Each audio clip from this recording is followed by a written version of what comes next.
بسم اللہ الرحمن الرحیم۔ الکلام حول قسمین نفاق، نفاق کی دونوں قسموں پر گفتگو۔ وہذا القسم من النفاق ہوا نفاق الاعمال والاخلاق، اور نفاق کی ایک قسم اعمال و اخلاق کا نفاق ہے۔ جی بات سمجھ میں آ رہی ہے؟ اس کے آیا تھا نفاق اعتقادی کا، یہ نفاق عملی یہی ہے۔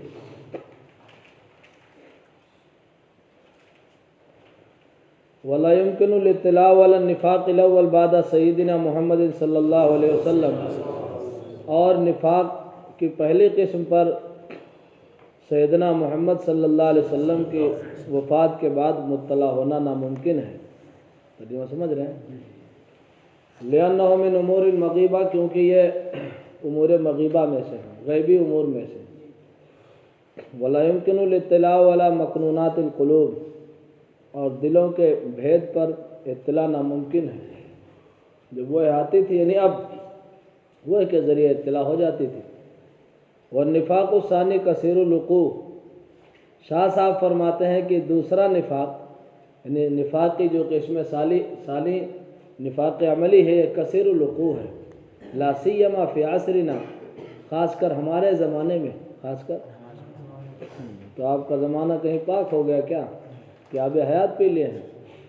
وَإِلَيْهِ جَاءَتِ الْإِشَارَةُ فِي الْحَدِيثِ الشریف، اور اسی کی جانب حدیث شریف میں اشارہ آیا ہے، أَرْبَعٌ مَنْ كُنَّ فِيهِ كَانَ مُنَافِقًا خَالِصًا، کہ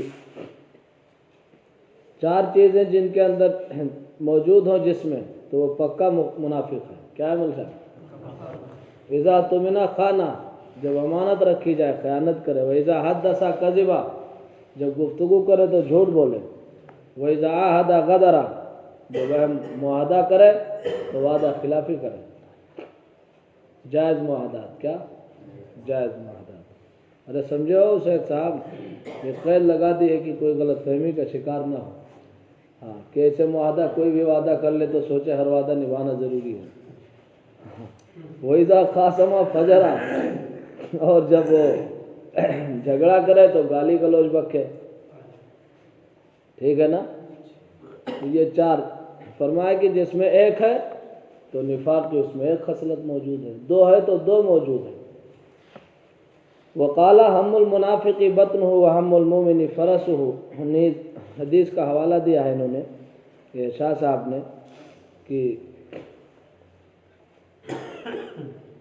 تو پہلی روایت تو رواہ الستہ، ابن ماجہ کے سوا سب نے عبداللہ ابن عمرو سے روایت کی ہے۔ وقال ہم المنافق بطنہ وہم المؤمن فرسہ الی غیر ذلک من الاحادیث، فرمایا آپ نے کہ منافق کا مقصود اس کا پیٹ ہے۔ اب دیکھو، اسی لیے قرآن بیان کرتا ہے ان کی صفات کو، ان کی چیزوں کو۔ اب جس ایمان والے کا مقصود بھی خالی پیٹ ہو جائے اور خواہش نفس، تو کیا منافق ہے عملی کی نہیں ہے وہ؟ بھئی عملاً منافق ہے کہ نہیں ہے وہ؟ تو اسی لیے فرمایا ہم المنافقی بطن، منافق کا مقصود اس کا پیٹ ہوتا ہے، اور مومن کا مقصود اس کا گھوڑا ہوتا ہے، یعنی راہ خدا کے لیے وہ ہمیشہ اس کو تیار رکھتا ہے۔ کچھ بات سمجھ رہے ہیں؟ جی اب اس زمانے میں اڑیسہ مولوی گھوڑا نہیں ہے، اور چیزیں ہیں۔ الی غیر ذلک من الحدیث، اس کے علاوہ دیگر حدیث ہیں۔ الغرض من ذکر احوال المنافقین فی القرآن العظیم، قرآن عظیم میں منافقین، یہ سب چیزیں یاد کرو مولوی صاحب، جب تفسیر کرو گے تو یہ سب ان چیزوں کی ضرورت پڑتی ہے، ان چیزوں کی بہت ضرورت پڑتی ہے۔ جانو گے کہ نفاق عملی یہ ہے، فسق ظاہری یہ ہے، نفاق اعتقادی یہ ہے۔ قرآن ان سے بحثیں کیوں کرتا ہے؟ بغیر پڑھے کیسے جانو گے؟ مجھے کہو کہ بہت جناتی کتابیں ہیں، مختصر وغیرہ ہے نا، کیوں جناتی ہیں؟ اس لیے کہ جانتے نہیں۔ تو اگر پڑھو گے محنت سے، سمجھو گے اس کو، تب تو سمجھ میں آئے گا کہ بحثیں کیا کی ہے انہوں نے۔ بحث سمجھنے سے پہلے ہی کہہ دو رہے اس کو نکال دو، بہت مشکل کتاب ہے۔ وقد کشف اللہ، تو شاہ صاحب فرماتے ہیں کہ قرآن عظیم میں منافقین کی حالتوں کے ذکر کا مقصد کیا ہے؟ وقد کشف اللہ تعالیٰ فی القرآن العظیم عن معائب المنافقین و اعمالہم، اور اللہ تبارک و تعالیٰ نے قرآن عظیم میں منافقین کی کمیوں اور ان کے اعمال سے پردہ ہٹایا ہے۔ وذکر من احوال الفریقین اشیاء کثیرۃ، اور دونوں فریقوں میں کے احوال میں سے بہت سی چیزیں ذکر کی ہیں، اعتقادی اور عملی دونوں فریق کا ذکر کیا ہے۔ لتحترز الامۃ باسرها منها، تاکہ یہ امت ان تمام سے بچ سکے، باسرها منها بجميعها، ان میں سے ان تمام سے بچ سکے۔ نموذج المنافقین، منافقین کا نمونہ، وان شئت ان ترى نموذجا للمنافقین، اور اے مخاطب اگر تو منافقین کا کوئی نمونہ دیکھنا چاہتا ہے، یہ تو ہم نے بیان کر دیا احوال ان کے، لیکن چاہتے ہو کہ کوئی نمونہ دیکھیں، فانطلق الی مجالس الامراء، تو حکمرانوں کی مجلسوں میں جاؤ، شاہ نواز صاحب کو دیکھو، سمجھے، حکمرانوں کی مجلسوں میں جاؤ، وانظر الی مصاحبیہم وندمائہم، ان کے وزیروں کو، ان کے کارندوں کو دیکھو، ندما ندیم کی جمع ہے، سمجھے، ہم مجلس، ہم ندیم اصل کہتے ہیں جو شراب پینے کا ساتھی ہے نا، اس کو کہتے ہیں، لیکن مطلق ندیم ہم مجلس کے معنی میں آتا ہے۔ وانظر الی مصاحبیہم، ان کے مصاحبین اور ہم مجلسوں کو دیکھو، کہ یؤثرون رضا الامراء علی رضا اللہ تعالی، وہ صوفی لوگوں، یہی ہو رہا ہے کہ نہیں ہو رہا ہے؟ حکمرانوں کی خوشنودی کو ترجیح دیتے ہیں اللہ تعالیٰ کی رضا پر۔ ولا فرق عند المنصف بین المنافقین الذین سمعوا کلام الرسول صلی اللہ علیہ وسلم مباشرۃ ثم نافقوا، اور کوئی فرق نہیں ہے منصف کے نزدیک، منصف جو انصاف سے کام لے گا، شاہ صاحب فرماتے ہیں اس کے نزدیک کوئی فرق نہیں ہے ان منافقوں کے درمیان جنہوں نے حضور نبی کریم صلی اللہ علیہ وسلم کا کلام سنا مباشرتاً، براہ راست، ثم نافقوا، اس کے بعد بھی منافقت اختیار کیا۔ وبین ہؤلاء المنافقین، اور ان منافقوں کے درمیان، الذی ولدوا فی ھذا الزمان، جو اس زمانے میں پیدا ہوئے، جو اس زمانے میں پیدا ہوئے۔ شہدول دیکھ رہا تھا کہ ہم لوگ چشمے سے نیچے دیکھ رہے ہو کہ آنکھ بند دیکھنے لگے؟ ہاں، ارے نہیں، نیند آ رہی تھی، نالائق کہیں کہ چوکا ہے جب میں نے آواز دی ادھر سے۔ اچھا چلو خیر، تم کو نیند نہیں آ رہی تھی، سمجھ گئے تو اللہ کا شکر ادا کرو، اور کیا، ہماری غلط فہمی ہوئی۔ وبین ہؤلاء المنافقین، وبین ہؤلاء المنافقین الذین ولدوا فی ھذا الزمان، یہ طے کر لو، جب ہم ایسے دیکھتے ہیں نا، خالی ایسے جب دیکھتے ہیں غور سے، تو مطلب یہ تو بھول جاؤ تم لوگ کہ مطلب یہ مولانا نہیں جان پائیں گے کہ ہم سو رہے ہیں، بیٹھے ہیں، کہ کوئی غیر، ٹھیک ہے نیند غیر اختیاری چیز ہے، لیکن انکار سے کیا فائدہ ہوگا؟ کوئی فائدہ ہو تو بتاؤ بھائی، نہ تمہارے انکار سے تم کو ہم مارنے لگیں گے، اور نہ انکار اگر کہہ دو گے ہاں تو بھی نہیں ماریں گے، ہے نہیں، بس اتنا جانیں گے کہ مراقبہ میں ہے بس۔ وبین ہؤلاء المنافقین، اور ان منافقوں کے درمیان جو اس زمانے میں پیدا ہوئے، ثم علموا احکام الشریعہ بطریق القطعی والیقین، پھر احکام شریعت کو جانا، سمجھے، بطریق القطعی والیقین، بالکل یقینی راستے سے، ارے بالکل یقینی ذریعے سے، یقینی راستے سے جانا، نہیں جانا دلائل قطعیہ سے علم ہوا کہ نہیں ہوا اللہ رسول کی توحید کا، اللہ رسول کی رسالت کا، ثم اقدموا علی خلافہا، پھر بھی اس کے خلاف اقدام کیا، وانحرفوا عنہا، اور اس سے منحرف ہو گئے۔ وکذالک طائفۃ من المعقولیین، شاہ صاحب فرماتے ہیں کہ اور اسی طرح روشن خیالوں کا ایک گروہ، یہ معقول کہتے ہیں نا روشن خیال کو، کس کو کہتے ہیں؟ روشن خیال، معقولی، ارے عقل سے کام لینے والا، ہاں بس کچھ نہیں، اب ان کے عقل میں جو بات آئے وہ صحیح ہے، لہذا قربانی نہ کرو، کیا کرو؟ قربانی نہ کرو۔ کیوں نہ کرو قربانی؟ اس لیے کہ بھائی اس میں تمام پیسہ چلا جاتا ہے، بسا اوقات گوشت کی بھی ضرورت نہیں رہتی ہے، وہ چلا جاتا ہے، تو کیوں نہ غریبوں کو تقسیم کر دیا جائے۔ یہ ہے روشن خیالی جو میں کہہ رہا ہوں، کیا ہے یہ؟ روشن خیالی، جبکہ شریعت کہتی ہے کہ 2.5% الگ سے زکوٰۃ مانتی ہے، عشر الگ سے مانتی ہے، سمجھے نہیں؟ غریبوں کی امداد کے لیے آپ نے فرمایا کہ انا فی المال سوی الزکوٰۃ لحقا، زکوٰۃ کے سوا بھی مال میں حقوق ہے، یہ نہیں کہ صرف کھاتے رہو بس پیٹ بھرتے رہو، کچھ اپنے پاس سے بھی کسی کو دے دو، سمجھے بات کو؟ نہیں سمجھے جو تمہارے پاس جیسے ہے. وہ کہتے ہیں کہ بھائی اتنا فضول میں پیسہ چلا جاتا ہے قربانی میں، تو کیوں نہ کسی اس کو دے دیا جائے، کس کو؟ غریب کو، اس کی ضرورت بھی پوری ہو جائے. وہی روشن خیال ہے. کیا ہے؟ روشن خیال ہے، بڑی عقل ہے ان کے پاس، بڑا دماغ ہے. ہاں یار یہ اعتراض اور یہ شبہ تو بالکل صحیح ہے. ارے نالائق کہیں کہ یہ شبہ کیسے صحیح ہوگا جب اللہ تبارک و تعالیٰ نے ہر ایک کی حدود مقرر کی ہیں. تلک حدود اللہ، ہر حکم کی ایک حد ہے، اس حد میں رہ کے کام کرنا ہے. ان کے لیے اللہ نے 2.5% اس کو الگ رکھا، عشر کو الگ رکھا، اور بھی چیزیں ان کی حاجت روائی کے لیے بنائی. اب وہی جو قربانی کا مسئلہ بچا ہے ادھر سے نہیں دے رہے، اس پہ کوئی کوشش نہیں کہ زکوٰۃ دو، سب لوگ زکوٰۃ دو. حضرت مولانا سجاد نعمانی صاحب دامت برکاتہ اقوام متحدہ کے اجلاس میں مرتا ان کا بھی جانا ہوا، تو وہ وہاں افریقہ وغیرہ میں غربت بہت تھی، انہوں نے پھر پیش کیا اس کو کہ غربت کیسے ختم ہو. تو انہوں نے اسلام نے قرآن حدیث کا پہلے تذکرہ کیا بغیر اس پہ گفتگو کی زکوٰۃ کے مسئلے پہ، اور پھر جب اور ان کو موقع دیا گیا تو پھر انہوں نے خوب صراحت کے ساتھ اللہ رسول کا حوالہ دے کے، شریعت کا حوالہ دے کے پھر گفتگو کی. پھر ان کو باقاعدہ ہو کیا گیا.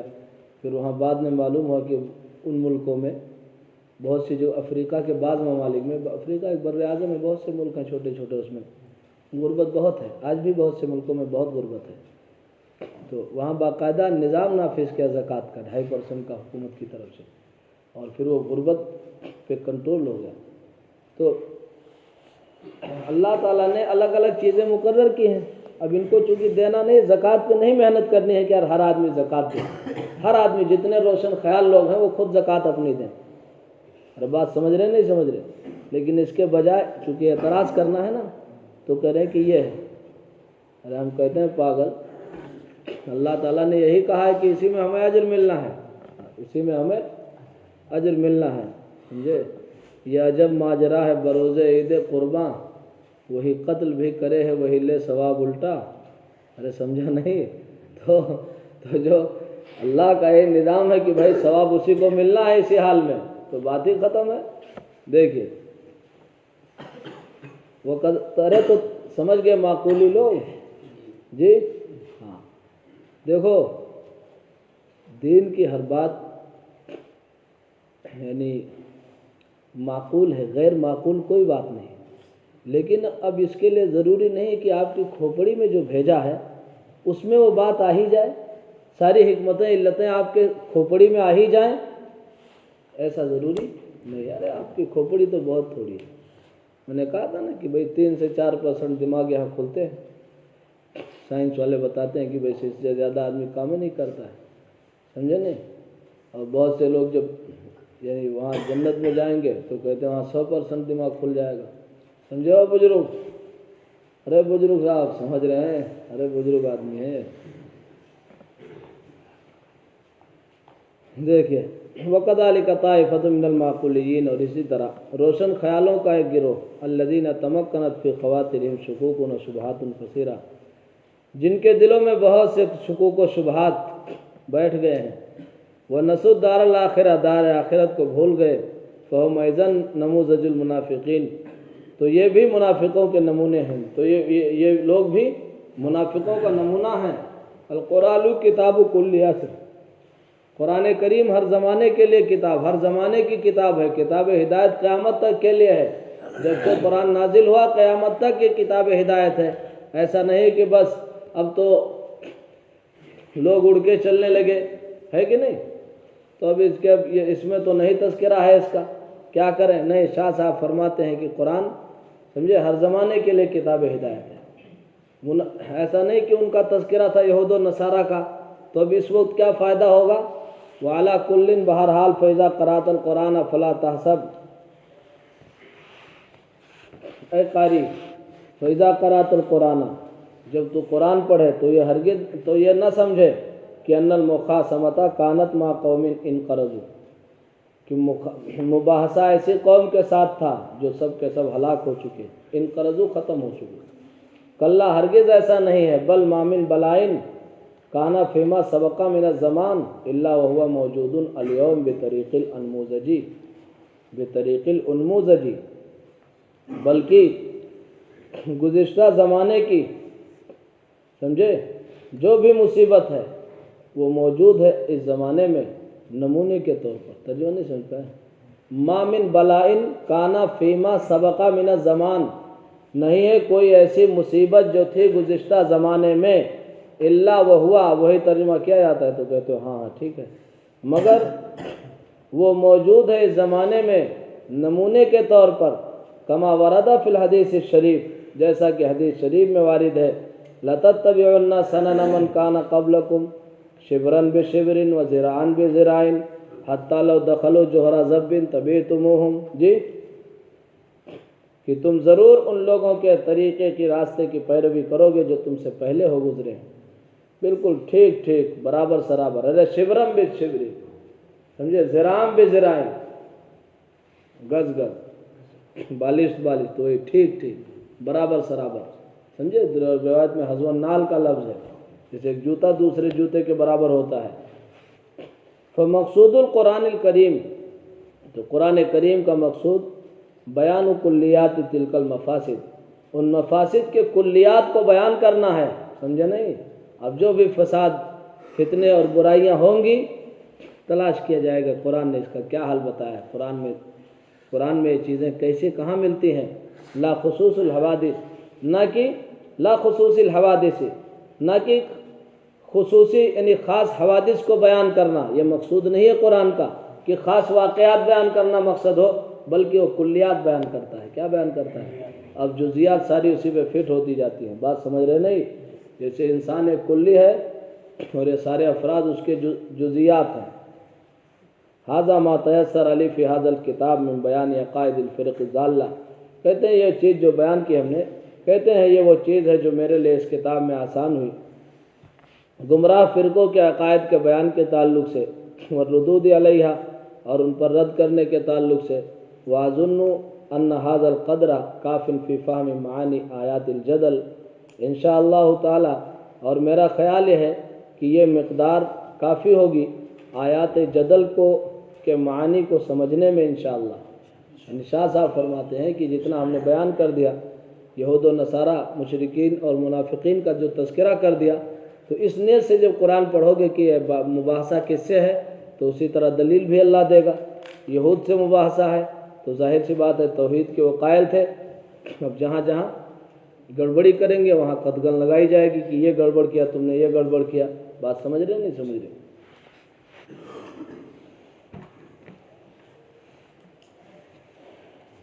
کوئی شخص دوسرے شخص کے بارے میں کہے کہ تمہارے بیگ میں تالا لگا ہوا تھا، جبکہ نہیں، جبکہ تالا بیگ میں نہیں لگا تھا، تو کہنے والا شخص کے کون لکھا رہے،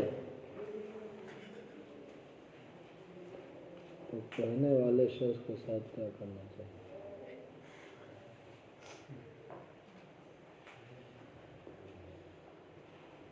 کیا مسئلہ ہے اس کو بتاؤ تو بتایا جائے، ایسے کون سا مسئلہ ہے جو جواب دے دیا جائے اس کا؟ ہم کہہ رہے نہیں لگے، ایک جھوٹا ہے اس میں، ضرور جھوٹا ہے، اس کو لاؤ تو مدعی مدعا علیہ بنے، تو مدعی سے بینہ پیش کیا جائے، سمجھے نہیں؟ مدعی وہی ہوگا جو کہہ رہا ہے کہ تالا لگا تھا، خلاف ظاہر کا دعویٰ وہی کر رہا ہے نا، اسی لیے بینہ مدعی پر رکھا گیا ہے، کیونکہ بینہ جو ہوتا ہے نا وہ ایسی چیز کو ثابت کرنے کے لیے ہوتا ہے جو ظاہر میں ثابت نہیں ہے، اسی لیے مدعی اور مدعا علیہ یہ آدمی فیصلہ نہیں کر پاتا، وہ سوچتا ہے جو دعویٰ کرے وہ مدعی ہے، جس پر دعویٰ کیا جائے وہ مدعا علیہ ہے۔ سمجھنا چاہیے آدمی کو کہ مدعی پہلے مسئلہ پیش کرے، اس کے بعد سمجھے کہ اس میں مدعی کون ہے، مدعا علیہ کون۔ بہت سے مسائل فقہا نے بیان کر دیا، اللہ تعالیٰ اپنے شان ان کو رحمت میں جگہ دے، سوچ نہیں سکتے تھے کیا، کتنی قربانیاں دے کے ہدایت وغیرہ لکھ کے چلے گئے، 40 سال تک کام کیا ہدایت ہے، ہدایت 80 جلدوں میں لکھا تھا، اس کے بعد میں کم کر کے 40 ہوئی، پھر 4 جلد بنی، سمجھو حضرت کیسے لوگ تھے یار، اچھا پھر بھی دیکھو انسان انسان ہوتا ہے، پھر بھی کہیں نہ کہیں چوک ہو گئی ہدایت میں بھی، صاحب ہدایت سے بھی ایک ہدایت کی بات ہے، اس چوک پہ ان کی کوئی گرفت نہیں ہے، صوفیوں سارا احتیاطی پہلو اختیار کر لیا، پھر بھی انسان ہے تو انسان ہے۔ کہا تھا نا امام شافعی رحمۃ اللہ علیہ، اللہ نے طے کر لیا ہے کہ اس کی کتاب کے سوا کسی اور کی کتاب غائب رہے۔ 80 مرتبہ جو امام مدنی نے پڑھ کے کتاب علوم سنائی، کتنی؟ کس کو سنائی؟ امام شافعی رحمۃ اللہ علیہ کو۔ علامہ انور شاہ کشمیری سے کہا تھا کسی نے کہ حضرت آپ اس طرح بحثیں کرتے ہیں، وہ تو کہتے تھے نا علامہ ابراہیم، یہ تو ہم اصل بھی ہیں کشمیری کے، کہتے تھے نا مجھ سے کوئی پوچھے کہ آپ نے ابن حجر عسقلانی، علامہ ابن دقیق العید، ان لوگوں سے آپ نے پڑھا ہے، ان لوگوں کو دیکھا ہے؟ تو میں کہوں گا ہاں، ہم نے حافظ ابن حجر عسقلانی کو بھی دیکھا ہے، ہم نے علامہ ابن الحمام کو بھی دیکھا ہے، اور ہم نے علامہ ابن دقیق العید کو دیکھا ہے، ابن رجب حنبلی کو بھی دیکھا ہے۔ کیوں؟ اس لیے کہ میں نے علامہ انور شاہ کشمیری کو دیکھا ہے۔ کہتے تھے کہ وہ جامع ہیں ان لوگوں کا۔ وہ تو بہت، علامہ شبیر احمد عثمانی تو کہتے تھے بس تقدم اور تاخر زمانہ کا فرق ہے، ورنہ ہمارا کشمیری حافظ ابن حجر عسقلانی وغیرہ جو اللہ والے بڑے بڑے علماء محدث گزرے ہیں، کسی درجے میں کہتے تھے کہ میں کم نہیں محسوس کرتا ہوں، کہتے تھے بس یہ سمجھتا ہوں کہ ان کا زمانہ مقدم ہے اور ان کا زمانہ مؤخر ہے، کہتے تھے اتنا فرق ہے۔ علامہ شبیر احمد عثمانی نے خود دیکھا ہے، وہ فتح الملہم ہے نا، اس کی شرح ہے، فتح الملہم مسلم کی شرح ہے، بہت معرفت اللہ علیہ تصنیف، آدھی شرح کی تھی، زندگی میں وفا نہیں کیا، تو وہ قرض باقی تھا۔ اس زمانے میں حضرت مولانا صاحب عثمانی دعوت برکاتہ نے 3 جلدیں مزید لگا کر کے اس کو مکمل کیا ہے۔ یہ بہت کام کیا ہے اللہ کے بندے نے، جیسے قرآن کی تفسیر سب جہاز میں نہیں جاتا،